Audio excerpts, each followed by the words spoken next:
ने चिराग पासवान को अलग किया। जनता इस बात को जानती है, समझती है। बोचहां का मुकाबला बड़ा ही दिलचस्प होने वाला है, इसलिए कि लगातार सभी पार्टी अपना दमखम दिखा रही है। राजद से अमर पासवान है, पिताजी मुसाफिर पासवान रहे हैं, असमय निधन हो गया। सबसे पहले सवाल यही रहेगा कि पिताजी के निधन होने के बाद कैसा महसूस कर रहे हैं? अकेला महसूस तो नहीं कर रहे हैं क्षेत्र में? जी, पिताजी जो हमारे थे वो हमारा संसार थे, और कहीं ना कहीं जो उन्होंने शिक्षा दीक्षा दी हमें, और आज तक हॉस्टल जाने के क्रम में 4 साल की उम्र में मैं देहरादून भेज दिया गया हॉस्टल में पढ़ने के लिए। उसके बाद मैं लौट के आया और अपने पिताजी के साथ बहुत सारे वक्त 6 साल ही मैं उनके साथ वक्त बिता पाया।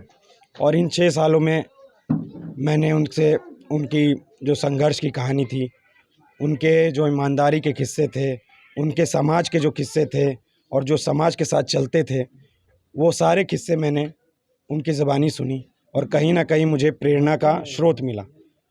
और आज हमारे बीच नहीं रहे तो कमी तो महसूस होती है, लेकिन मुझे साथ ही साथ यह बहुत ही उत्साह और मिलता है कि हमारे नौजवान साथी, हमारे गार्जियन, क्षेत्र की गार्जियन जो हमारे साथ रहती है, चलती है कदम से कदम मिला करके, तो कहीं ना कहीं थोड़ी कमी कम महसूस हो रही है। कैसे समस्याओं का हल हो पाएगा? इसलिए कि एक तरफ जहां 8 बार के विधायक रमई राम हैं, दूसरी तरफ अगर बात करें तो भाजपा, यानी जिसका संगठन बड़ा ही मजबूत है, अभी हाल ही में चुनाव उत्तर प्रदेश में जीती है, हौसला भी बुलंद है।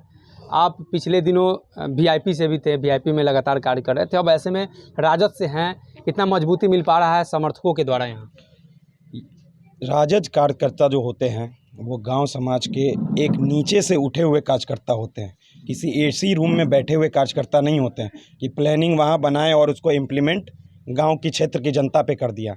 यहाँ की क्षेत्र की जनता उल्टा नेता को बताती है कि आपको ये काम करना होगा।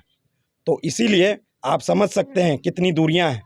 जिस तरह से 2020 में एनडीए गठबंधन से मुसाफिर पासवान जी को टिकट दिया गया, वो इसलिए दिया गया था क्योंकि वही एक शेर थे जो कि रमई राम जी को, जो उनके किले में जाके उनको ध्वस्त कर सकते थे। तो कहीं ना कहीं एनडीए इस बात को जानती थी, और जो उनकी पुरानी विधायिका थी, कहीं ना कहीं क्षेत्र में उनका नाम बहुत ही खराब चल रहा था। जनता के प्रति जिस तरह से लोकप्रियता हासिल भी की थी उन्होंने 2015 में, लेकिन उनके कामों की वजह से, उनके व्यवहार की वजह से लोग उनके प्रति फिर नहीं रह सके। तो 2020 में उनका टिकट कटा, लेकिन फिर पुनः उनको टिकट देने का काम किया भाजपा ने। कहीं ना कहीं ये दर्शाता है कि कैसे पासवान समाज को अलग करने की इन्होंने ठानी है। उनके पास क्या कार्यकर्ता नहीं थे? जंग संघ काल से जंगी पासवान जी उनका झंडा धोटे आ रहे हैं। उनके पुत्र ब्रिज बिहारी पासवान जी उनके साथ कार्यकर्ता के रूप में मौजूद हैं और इतने साल से मौजूद हैं। क्या उन्हें टिकट नहीं दिया जा सकता? दिया जा सकता था, लेकिन यहाँ पे पासवान समुदाय को अलग करने की कोशिश की गई है।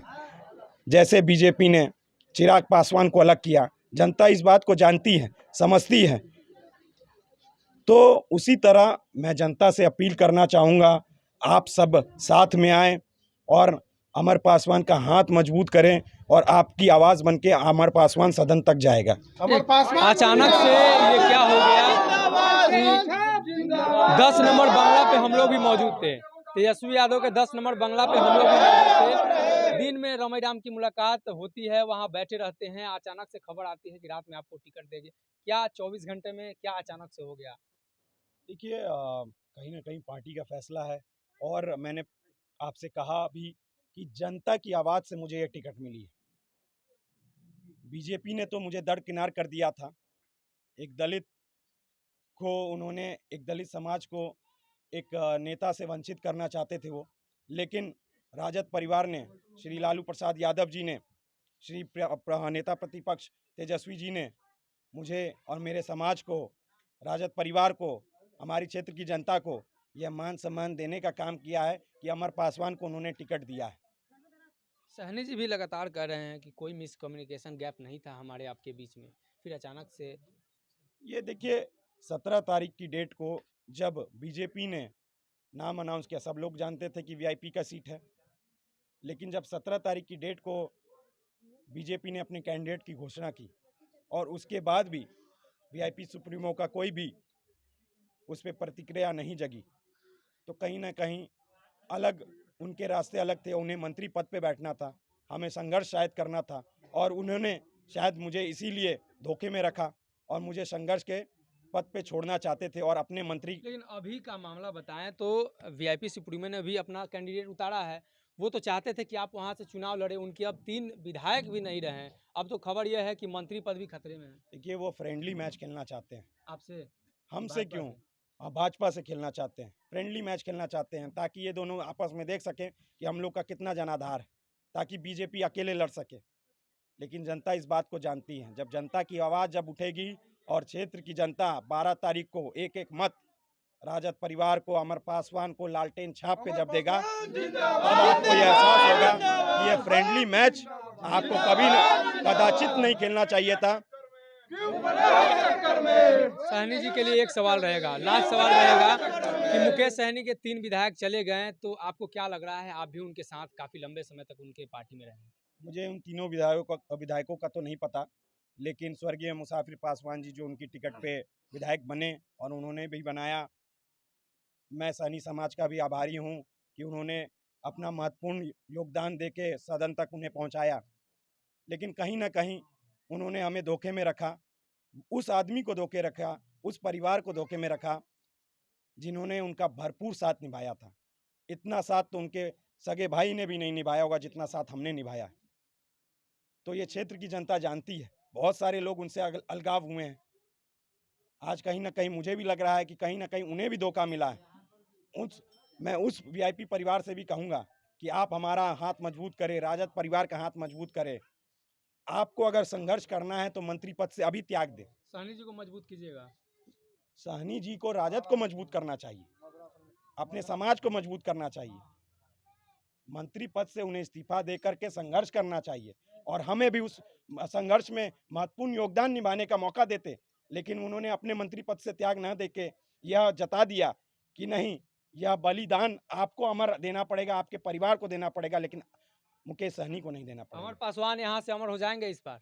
जी, जनता मुझे भरपूर प्यार करती है और ईमानदारी से मैं इनके साथ रहा हूं और कदम से कदम मिला के चलने का काम किया हूं, तो ज़रूर यह काम मुझे सदन तक ये लोग पहुंचाएंगे और मैं माननीय नेता प्रतिपक्ष का हाथ मजबूत करूंगा। ठीक है, यही राजद समर्थकों का हुजूम है। आप चारों तरफ देख सकते हैं, अमूमन ऐसा जो समर्थन राजद के अलावा बाकी किन्हीं पार्टियों को जल्द नहीं मिल पाता है। फिलहाल के लिए इस खबर में इतना ही, और भी अपडेट्स देंगे। बहुत बहुत धन्यवाद।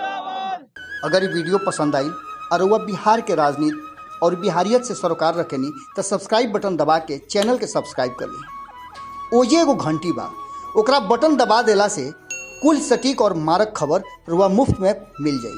अगर रुआ पत्रकारिता के हमनी के नया प्रयोग में सहयोग कर चाहतानी तो ज्वाइन बटन दबा दी। पेटीएम नंबर नोट कर ली 9386816700। धन्यवाद।